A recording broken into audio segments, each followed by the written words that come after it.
Ladies and gentlemen, please welcome from the city of South Fulton, Georgia Fire and Rescue Department, President of the International Association of Firefighters, Local 3920, Fire Captain Andrea M. Hall for the reciting of the Pledge of Allegiance.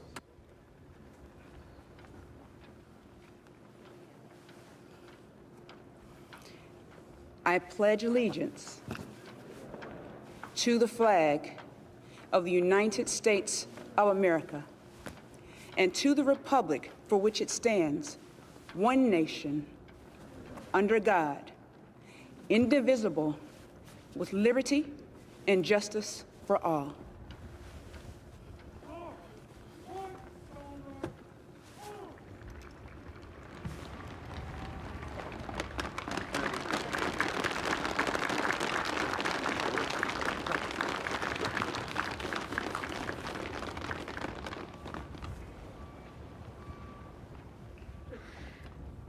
What you are all about to be part of, America, is a historic moment of firsts. To administer the oath to our first African American, our first Asian American, and our first woman vice president, Kamala Harris, it is my great privilege to welcome to the inaugural stage the first Latina to ever serve on the Supreme Court of the United States of America, Justice Sonia Sotomayor. Ladies and gentlemen, please remain standing for the oath of office, followed by musical honors.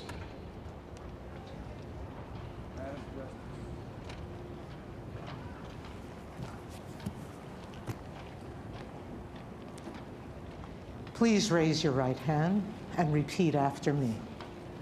I, Kamala Davy Harris, do solemnly swear I, Kamala Davy Harris, do solemnly swear that I will support and defend the Constitution of the United States that I will support and defend the Constitution of the United States against all enemies, foreign and domestic, against all enemies, foreign and domestic, that I will bear true faith and allegiance to the same, that I will bear true faith and allegiance to the same, that I take this obligation freely that I take this obligation freely without any mental reservation or purpose of evasion, without any mental reservation or purpose of evasion, that I will well and faithfully discharge that I will well and faithfully discharge the duties of the office on which I am about to enter. the duties of the office upon which I am about to enter. So help me God. So help me God.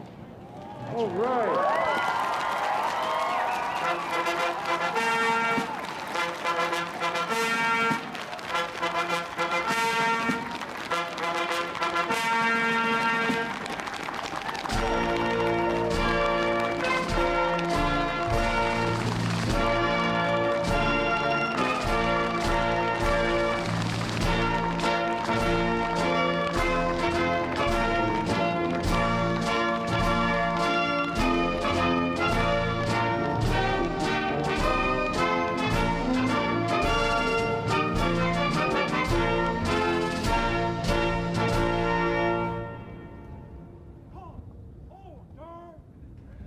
Ladies and gentlemen, please be seated.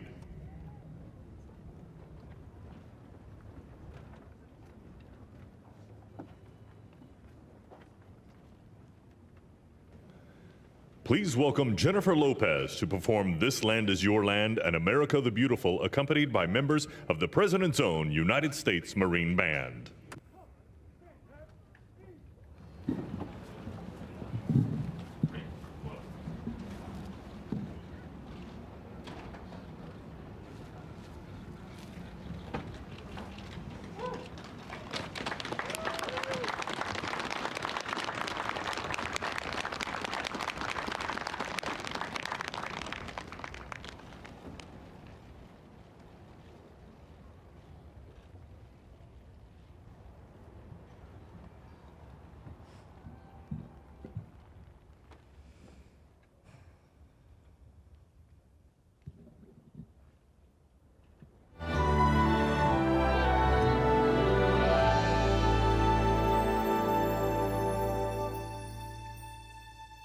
This land is your land.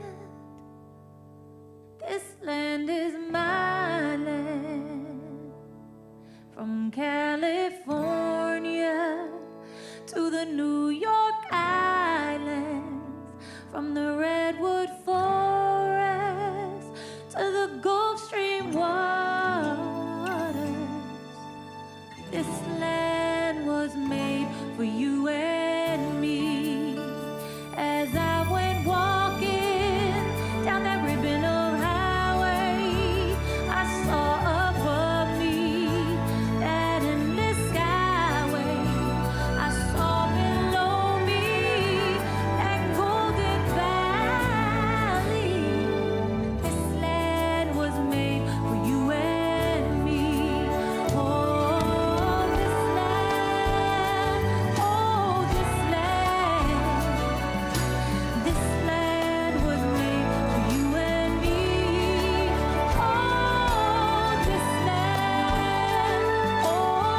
for you and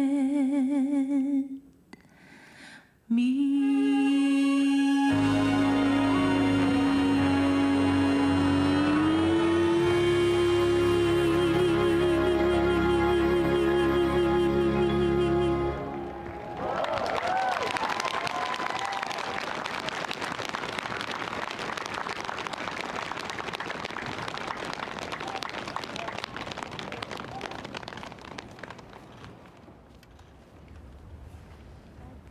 Well, that was great. The sun is shining, and Mr. President-elect, this is the first inauguration in the history of America where J.Lo was the warm-up act for Chief Justice Roberts.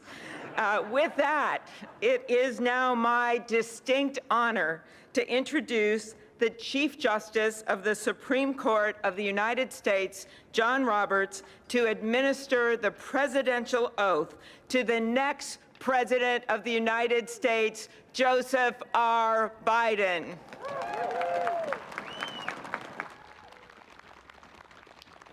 Ladies and gentlemen, please stand for the oath of office, followed by musical honors.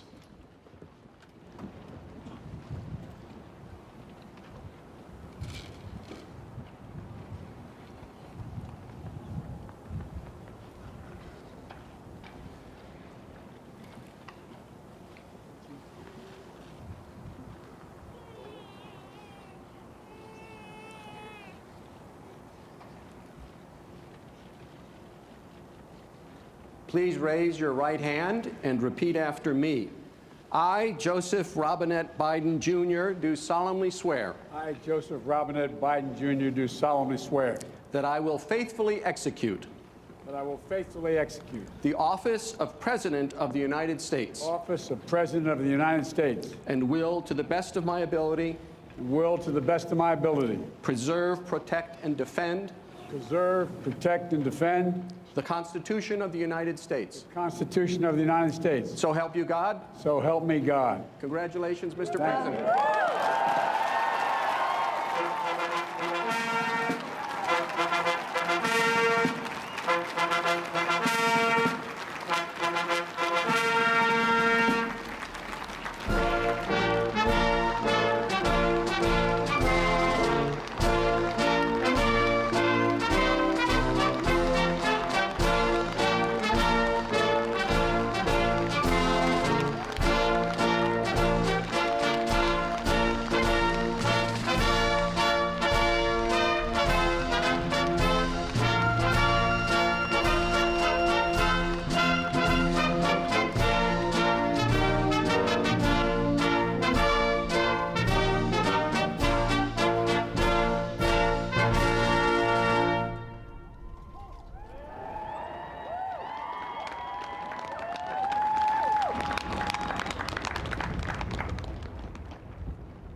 Ladies and gentlemen, please be seated.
My fellow Americans, a moment we have all been waiting for. It is now my great privilege and high honor to be the first person to officially introduce the 46th President of the United States, Joseph R. Biden, Jr.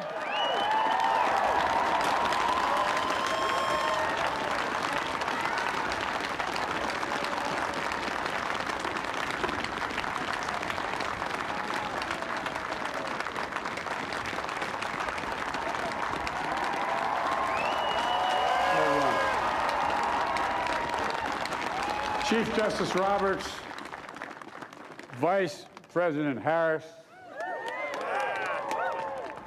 Speaker Pelosi, Leader Schumer, Leader McConnell, Vice President Pence, and my distinguished guests, my fellow Americans.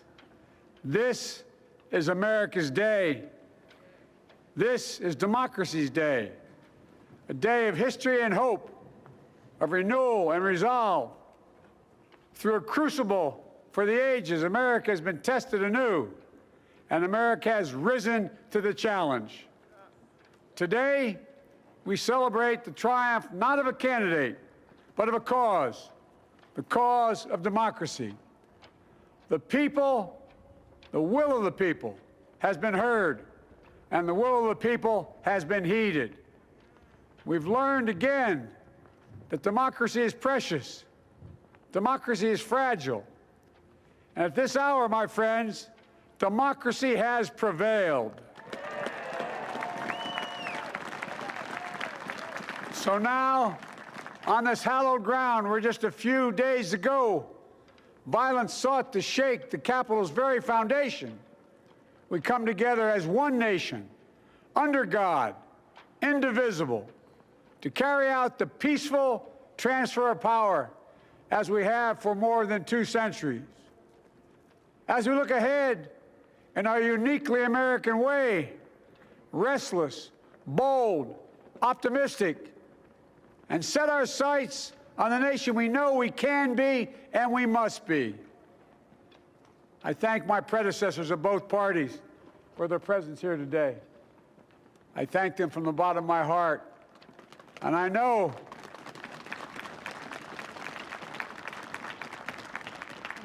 the resilience of our Constitution and the strength of our nation, as does President Carter, who I spoke with last night, who cannot be with us today, but whom we salute for his lifetime in service. I've just taken the sacred oath each of those patriots have taken, the oath first sworn by George Washington. But the American story depends not on any one of us, not on some of us, but on all of us, on we, the people, who seek a more perfect union. This is a great nation. We are good people. And over the centuries, through storm and strife, in peace and in war, we've come so far. But we still have far to go. We'll press forward with speed and urgency, for we have much to do in this winter of peril and significant possibilities. Much to repair, much to restore, much to heal, much to build, and much to gain. Few people in our nation's history have been more challenged or found a time more challenging or difficult than the time we're in now. Once-in-a-century virus that silently stalks the country. It's taken as many lives in 1 year as America lost in all of World War II. Millions of jobs have been lost. Hundreds of thousands of businesses closed. A cry for racial justice, some 400 years in the making, moves us. The dream of justice for all will be deferred no longer. A cry for survival comes from the planet itself, a cry that can't be any more desperate or any more clear. And now, a rise of political extremism, white supremacy, domestic terrorism, that we must confront and we will defeat. To overcome these challenges, to restore the soul and secure the future of America, requires so much more than words. It requires the most elusive of all things in a democracy: unity. Unity. In another January, on New Year's Day in 1863, Abraham Lincoln signed the Emancipation Proclamation. When he put pen to paper, the president said, and I quote, "If my name ever goes down into history, it'll be for this act, and my whole soul is in it." My whole soul is in it. Today, on this January day, my whole soul is in this, bringing America together, uniting our people, uniting our nation. And I ask every American to join me in this cause.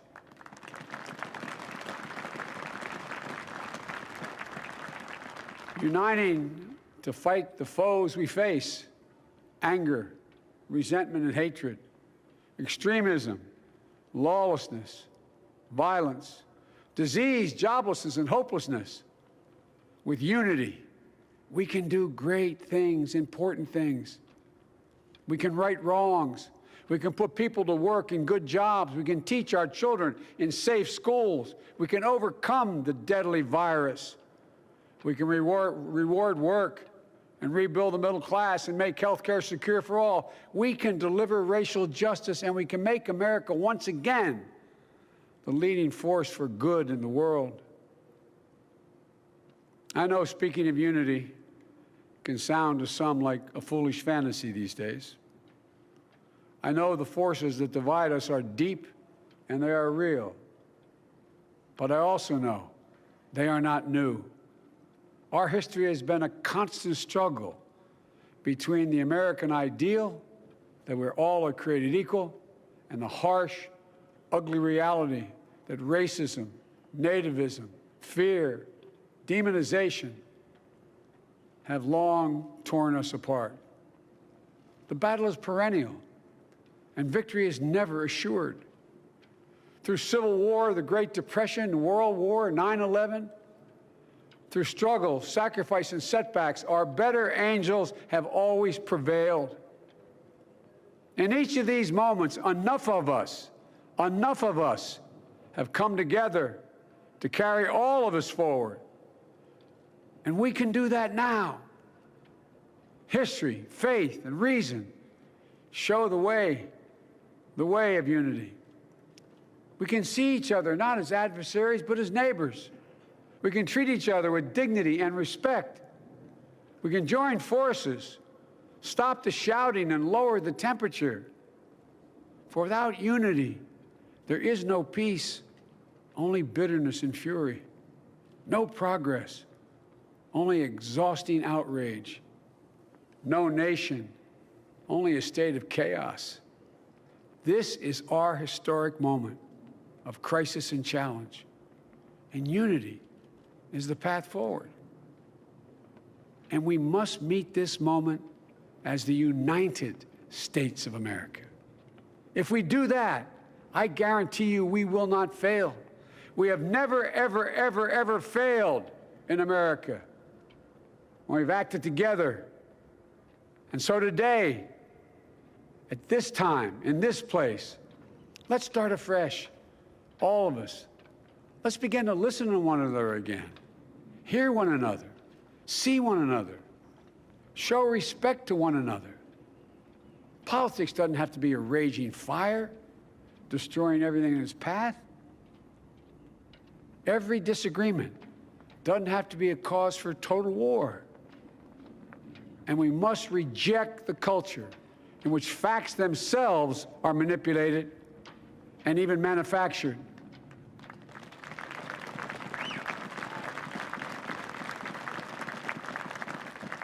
My fellow Americans, we have to be different than this. America has to be better than this. And I believe America is so much better than this. Just look around. Here we stand in the shadow of the Capitol Dome, as was mentioned earlier, completed amid the Civil War, when the Union itself was literally hanging in the balance. Yet we endured.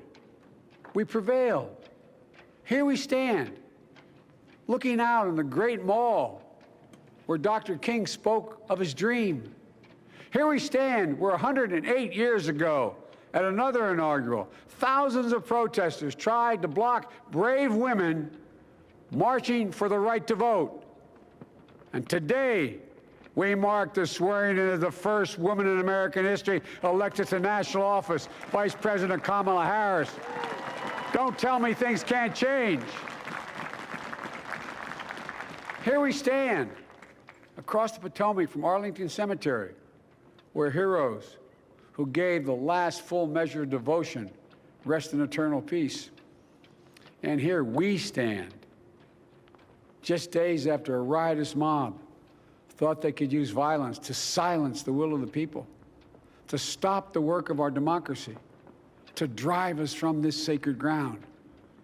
It did not happen. It will never happen. Not today, not tomorrow, not ever. Not ever.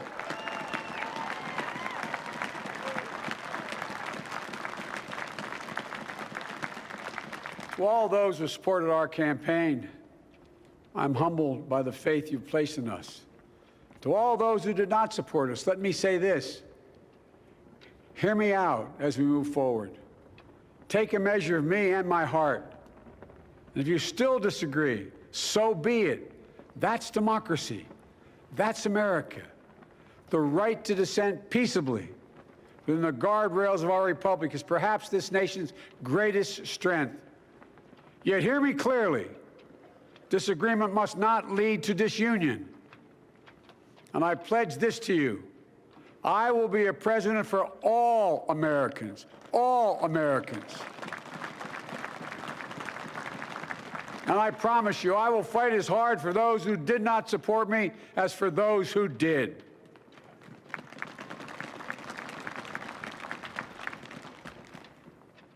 Many centuries ago, St. Augustine, a saint of my church, wrote that a people was a multitude defined by the common objects of their love. Defined by the common objects of their love. What are the common objects we as Americans love that define us as Americans? I think we know. Opportunity, security, liberty, dignity, respect, honor, and yes, the truth. Recent weeks and months have taught us a painful lesson. There is truth and there are lies. Lies told for power and for profit. And each of us has a duty and a responsibility as citizens, as Americans, and especially as leaders. Leaders who have pledged to honor our Constitution and protect our nation, to defend the truth and defeat the lies. Look, I understand that many of my fellow Americans view the future with fear and trepidation. I understand they worry about their jobs. I understand, like my dad, they lay at bed at night, staring at the ceiling, wondering, can I keep my health care? Can I pay my mortgage? Thinking about their families, about what comes next. I promise you, I get it. But the answer is not to turn inward, to retreat into competing factions, distrusting those who don't look like you, or worship the way you do, or don't get their news from the same sources you do. We must end this uncivil war that pits red against blue, rural versus urban, conservative versus liberal. We can do this if we open our souls instead of hardening our hearts, if we show a little tolerance and humility, and if we're willing to stand in the other person's shoes, as my mom would say, just for a moment, stand in their shoes. Because here's the thing about life. There's no accounting for what fate will deal you. Some days, when you need a hand, there are other days when we're called to lend a hand. That's how it has to be. That's what we do for one another. And if we are this way, our country will be stronger, more prosperous, more ready for the future. And we can still disagree. My fellow Americans, in the work ahead of us, we're going to need each other. We need all our strength to persevere through this dark winter. We're entering what may be the toughest and deadliest period of the virus. We must set aside politics and finally face this pandemic as one nation. One nation. And I promise you this, as the Bible says, weeping may endure for a night, but joy cometh in the morning. We will get through this together. Together. Look, folks, all my colleagues I serve with in the House and the Senate up here, we all understand the world is watching all of us today. So here's my message to those beyond our borders. America has been tested, and we've come out stronger for it. We will repair our alliances and engage with the world once again, not to meet yesterday's challenges, but today's and tomorrow's challenges. And we'll lead not merely by the example of our power, but by the power of our example.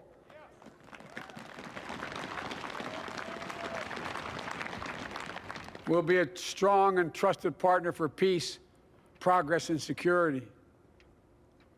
Look, you all know we've been through so much in this nation. And in my first act as president, I'd like to ask you to join me in a moment of silent prayer. Remember all those who we lost in this past year to the pandemic. Those 400,000 fellow Americans, moms, dads, husbands, wives, sons, daughters, friends, neighbors, and co-workers. We'll honor them by becoming the people and the nation we know we can and should be. So I ask you, let's say a silent prayer for those who've lost their lives and those left behind, and for our country.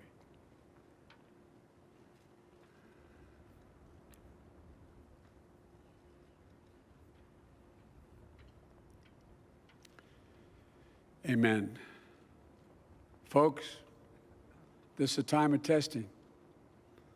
We face an attack on our democracy and on truth, a raging virus, growing inequity, the sting of systemic racism, a climate in crisis, America's role in the world.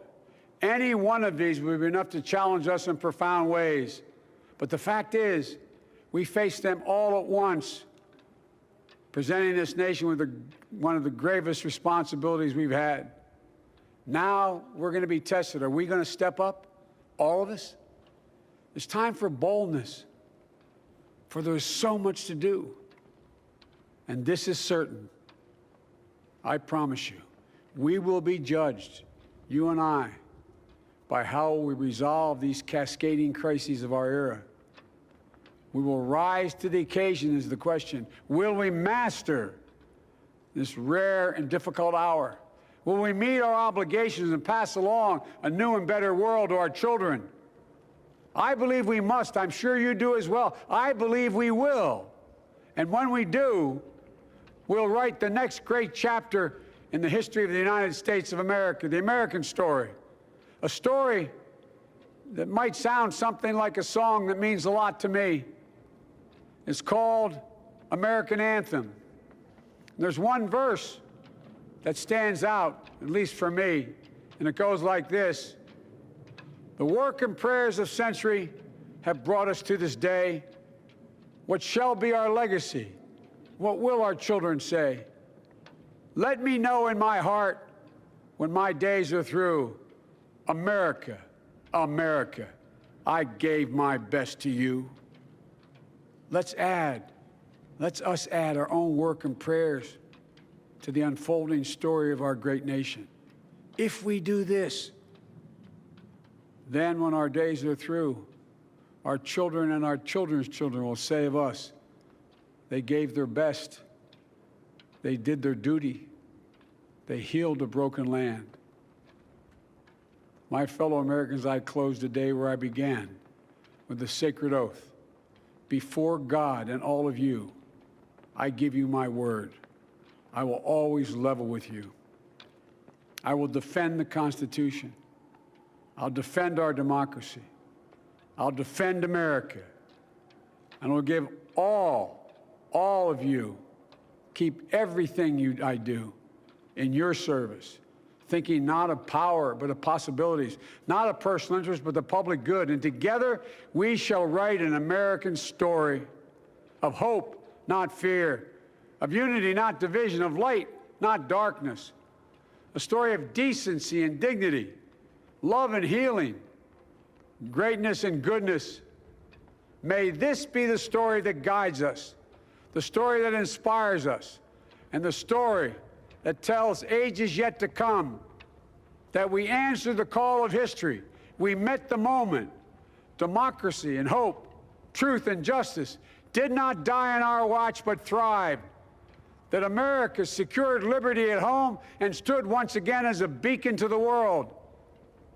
That is what we owe our forebears, one another, and generation to follow.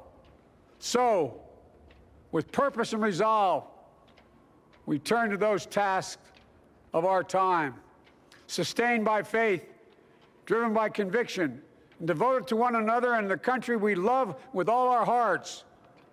May God bless America, and may God protect our troops. Thank you, America.